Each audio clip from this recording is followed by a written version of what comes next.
பேய் இருக்கா இல்லையான்னு கேட்டா இல்லன்னு சொல்றவங்க கூட தனிமையிலே இருட்டிலயும் இருக்கிறப்போ திடீர்னு ஒரு சத்தம் போட்டு அவங்க மேல லேசா ஏதாவது உரசனா கூட பயங்கரமா அலறிடுவாங்க. இதான் ஹியூமன் சைக்காலஜி. ஆனா தெரிஞ்சே காசை கொடுத்து பயப்படுறதுக்காக ஒரு விஷயத்தை போய் நாம பயந்துகிட்டே பார்த்துட்டு வருவோம்னா அது பேய் படம் தான். வணக்கம், இது பணிவீடு டாக்கீஸ். நான் உங்கள் பணிவீடு குமரன். இது பேச்சு திரைப்படத்துக்கான விமர்சனம். விமர்சனத்தை தொடங்குறதுக்கு முன்னாடி இது வரைக்கும் இந்த சேனலுக்கு நீங்க சப்ஸ்கிரைப் பண்ணாதவங்கன்னா விமர்சனம் முடியிறப்போ மறக்காம சப்ஸ்கிரைப் பண்ணிடுங்க. அப்படியே கொஞ்சம் லைக் ஷேர் கமெண்ட்டையும் பண்ணீங்கன்னா இன்னும் சிறப்பான முறையில் பதிவுகளை போடுறதுக்கு எனக்கு அது பெரிய ஊக்கமா இருக்கும். சரி, இப்ப பேச்சு திரைப்படத்தோட கதை என்னன்னு கொஞ்சம் சுருக்கமா பார்த்துருவோமா? 3 பசங்க 2 பொண்ணுங்க சேர்ந்து கொல்லிமலையில இருக்கிற அரண்மனைக்காடுங்கிற பகுதிக்கு ட்ரெக்கிங் போறாங்க. அவங்களுக்கு வழிகாட்டியா அந்த ஊர்க்காரர் பாலசரவணன் உதவிக்கு வராரு. இயற்கையோட அழகை ரசிச்சுக்கிட்டே மலை ஏறுறவங்க அங்க ஒரு இடம் வித்தியாசமா இருக்கிறத பார்த்துட்டு அதுக்குள்ள நுழைய முயற்சிக்கிறாங்க. பாலசரவணன் அவங்கள தடுக்கிறாரு. ஏன்னு கேட்டா அது தடை செய்யப்பட்ட பகுதி, அதுக்குள்ள தீய சக்திகள் உள்ளவர் தான் ஊர்ல பேசிக்கிறாங்கன்னு சொல்றாரு. பேய் பிசாசு அமானுஷ விஷயங்கள நம்பிக்கை இல்லாத இந்த குரூப் அவர் எச்சரிக்கையை மீறி உள்ள நுழைஞ்சிடுறாங்க. அதுக்கப்புறம் என்ன நடக்கும்? இளங்கன்று பயம் அறியாதுங்கிற மாதிரி வீராப்பா போன இந்த தைரியசாலிகளை அங்க இருக்கிற தீய சக்தி எப்படி தொட நடுங்க வச்சது, மரண பயத்தை காட்டுச்சு, அவங்கள பயமுறுத்துற அந்த அமானுஷ பேச்சு யாரு, கடைசியில் அது கிட்ட இருந்து இந்த குரூப் உயிர் தப்பிச்சுதா இல்லையாங்கிறது தான் கதை. ஒரு பேய் படம்னா அதுல என்ன அம்சங்கள் இருக்குமோ அது அத்தனையும் இதுல அப்படியே இருக்கு. அந்த சேம் ஓல்ட் டெம்ப்ளேட்டோட கூடவே சின்னதா ஒரு பிளேட்டை வச்சு அதில் சில புது விஷயங்களையும் போட்டு பரிமாறி இருக்காங்க.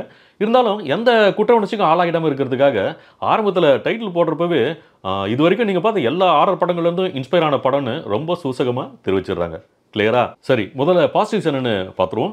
கதைக்களமாக கொல்லிமலையை தேர்ந்தெடுத்ததுலேயே இந்த டீம் பாதி ஜெயிச்சிடுச்சுன்னு சொல்லலாம்.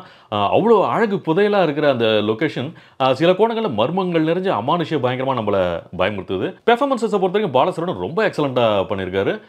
சொல்கிற பேச்சை கேட்காம விபரீதம் புரியாமல் விளையாடுற சின்ன பசங்கிட்ட மாட்டிக்கிட்டு அவர் படுற தவிப்பும் கடுப்பும் கோவமும் அப்புறம் அமானுஷ சம்பவங்கள் நடக்கிறப்ப அவர் காட்டுற பயமும் அவ்வளோ ரியலாக இருக்கு. வழக்கமான காமெடினா அவரை பயன்படுத்தி நம்ம நேரத்தை வீணடிக்காம நிஜமாவே ரொம்ப உருப்படியான ஒரு ரோலை கொடுத்து அவரையும் நம்மளையும் காப்பாற்றினதுக்காகவே டேரக்டரை கண்டிப்பாக பாராட்டணும். ட்ரெக்கிங் குரூப்ல இருக்க 5 பேருமே ரொம்ப சிறப்பாக யதார்த்தமாக பண்ணியிருக்காங்க. அதுவும் பாலசரவணன் திரும்ப திரும்ப விபரீதத்தை சொல்லியும் புரிஞ்சுக்காம அவரோட எச்சரிக்கையை மீறி அவங்க நடந்துக்கிறப்போ நமக்கே அவங்கள பல்லாருன்னு ஒரு அற விடலாம் போல அப்படி ஒரு கோவம் வருது. அந்த அளவுக்கு எரிச்சலை கிளப்புற மாதிரி ஒரு எக்ஸலன்ட் பெர்ஃபார்மன்ஸ் கொடுத்துருக்காங்க. இவங்க 5 பேர்ல காயத்ரி சங்கரோட கேரக்டர் மட்டும் கொஞ்சம் கூடுதல் கவனத்தோட எழுதியிருக்காங்க. அவங்களும் அதை நல்லாவே உணர்ந்து ரொம்ப சிறப்பாகவே நடிச்சிருக்காங்க. பிரச்சனைக்கு வருவோம். படமே 2 மணி நேரத்துக்கும் கொஞ்சம் குறைவுதானாலும் முதல் பாதியை பொறுத்த வரைக்கும் பெருசா ஒண்ணுமே நடக்க மாட்டேங்குது. ஆரம்பிச்ச 5 நிமிஷத்துல ஒரு திகில் சம்பவத்தை காட்டி டைட்டில் போடுறதோட சரி, அதுக்கப்புறம் இடைவேளை வரைக்கும் மலையில ஏறி நடக்கிறாங்க, பாறை புதரு பள்ளம் மேடு ஓடையெல்லாம் கடந்து நமக்கு கால்வலி வர அளவுக்கு பல கிலோமீட்டர் தூரம் நடக்கிறாங்க. இந்த ட்ரெக்கிங் ட்ரிப்பை அவ்வளோ ரியல் டைம்ல நாம என்னமோ டிஸ்கவரி சேனல் பார்க்குற மாதிரி நமக்கு படம் பிடிச்சி காட்டுறாங்க. ஆனா பேச்சியை மட்டும் கண்ணிலே காட்ட மாட்டாங்க. எப்படா எங்களை பயமுறுத்த போறீங்க நாம சலிப்பாகிற அளவுக்கு காக்க வச்சிடறாங்க. இடைவேளை விடுற நேரமாச்சு அப்படின்னா இப்போ பேய காட்டிடுவாங்க நம்ம நினைப்போம்ல, அப்ப கரெக்டா அந்த சம்பவத்தை காட்டி நம்மளுக்கு கொஞ்சம் பதட்டப்பட வைக்கிறாங்க. ஆக்சுவலா இது நமக்கு பழகி போன ஃபார்மேட்டா இருந்தாலும் செகண்ட் ஹாஃப்ல ஒரு மாதிரி படம் ஜிவ்னு டேக் ஆஃப் ஆயிடுது. மர்மங்கள் நிறைஞ்ச அந்த பழஞ்ச வீடு, அதுக்குள்ள நுழைகிற சாருவும் சேதுவும் அங்க இருக்கிற மரப்பாச்சி சிலை எடுத்ததும் அதோட விளைவா தொடர பயங்கரங்கள், குழப்பங்கள், உயிர் போராட்டங்கள் அடுத்தடுத்து சுவாரஸ்யமாவே கதையை நகர்த்திட்டு போயிடுறாங்க. இருந்தாலும் பேச்சு யார் நம்ம தெரிஞ்சுக்கிறதுக்காக காட்டுற பிளாஷ்பேக்கு ரொம்ப அர்த்த பழசா இருக்கு. அதை காட்சிப்படுத்தின விதம் அதை விட ஐதர் பழசா பயங்கர போரிங்கா இருக்கு.